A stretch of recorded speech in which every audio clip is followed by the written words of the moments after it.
It's August 15th, and tonight on PM Edition, the Atlantic Basin is active.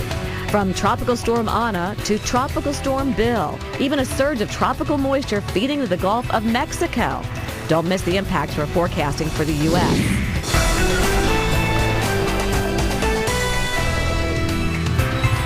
Well, everybody, you knew it was coming. Tropical activity really picking up now in the Atlantic. Hello, everybody. Welcome to PM Edition. I'm Adam Berg. And I'm Kim Perez. Thanks for joining us. Now, can you say jam-packed? Yes. I think you can. All right, we've got not one, but two tropical storms in the Atlantic, Tropical Storm Ana and Tropical Storm Bill. That's right. That's hot off the presses, too. We've even got some new video just into the Weather Channel. This is not a tropical storm. Doesn't have a name.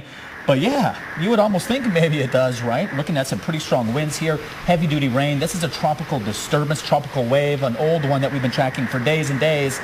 Very heavy rain typically, Kim, with these entities. Yeah, already over an inch of rain in parts of the Keys.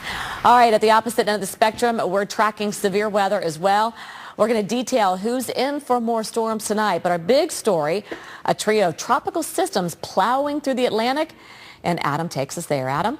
Exactly. So there's Florida already looking at deluge, and then we travel hundreds and hundreds, thousands of miles to the east, basically in the middle of the Atlantic still, although beginning to bear down on the Caribbean. We have Tropical Storm Ana, winds at about 40 miles per hour. Small circulation continues to move to the west at about 17 miles per hour. And that means within about 36 hours or so, we could be talking about some impacts already across northern parts here of the islands, right as we push through the leeward. So places like St. Martin, St. Eustatius just now issued tropical storm watches. That means within about 36 hours or so, possible tropical storm force winds. Let's talk about some of the data here, though. Again, moving west at 17, winds at 40, still very, very far to the east of the islands, almost 1,000 miles. Latitude and longitude there at the top of the screen as well. Pressure still high on this system, but when we talk about the track that this little gal's going to be taking, it does eventually get us pretty close to the islands here. We're thinking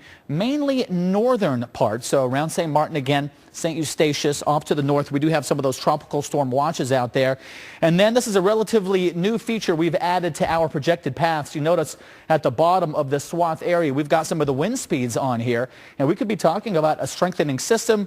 But here's part of the problem. It's a very small circulation. It's already been taking on some dry air and some pretty strong westerly winds. So because the circulation is so small, it can be torn apart pretty easily by some of these winds. Now, if it does maintain some sort of strength here and can get through the next couple of days, this sort of strengthening is possible. And then you start looking down the pike, right?